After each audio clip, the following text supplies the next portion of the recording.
Dobar dan i dobrodošli kod ekipe iz Hrvatskog sokolarskog kluba, najvećeg kluba sokolara u Republici Hrvatskoj. Hrvatski sokolarski klub bio je nositelj UNESCO nominacije hrvatskog sokolarstva, a sokolarstvo je prvi način lova koji je došao na UNESCO listu.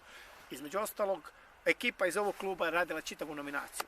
Međutim, na putu od 1994. do danas, kad smo radili zakonsku regulaciju, mali broj ljudi, jedan, dvoje, je davalo svoje prijedloge. U nizu prijedloga 2017. godine dali smo prijedlog koji je prihvaćen od strane ministarstva, a to je da razdvojimo lov, jer je sokolarstvo tradicionalni način lova sa treniranom pticom grabljivicom na prirodnu divljač u prirodnom okruženju, od samog treninga i slobodnog leta sokolarske ptice. Zašto smo dali taj prijedlog i zašto je to danas se pokazalo jako važno i jako bitno?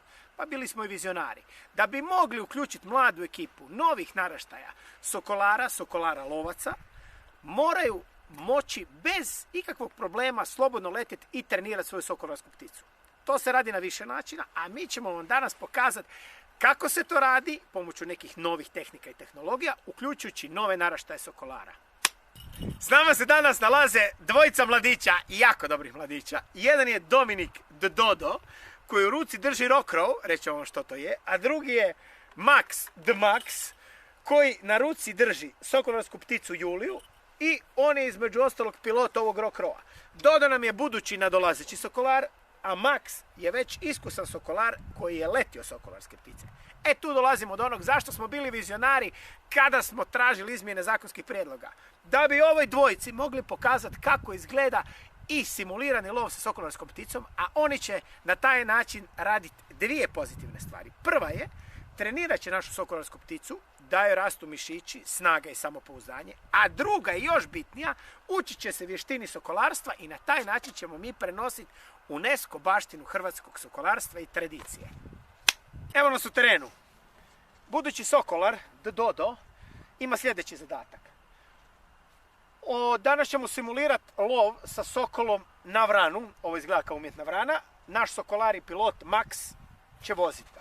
Dodatov zadatak je kad se otpuste ove vezice sa kapice, na znak skida kapicu, Max baca rock row robot vranu i odvija se lov. Znači, simuliramo pravi sokolarski lov i učimo tradiciju sokolarstva iz prve ruke.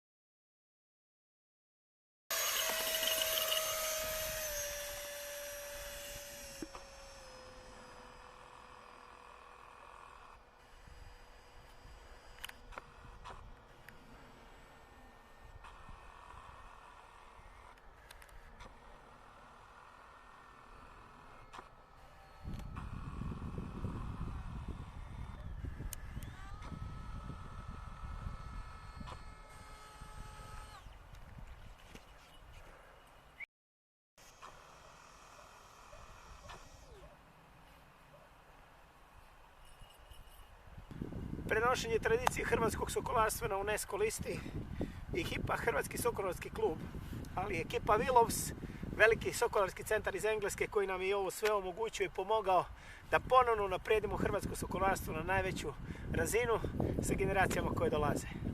Odjavljujemo se!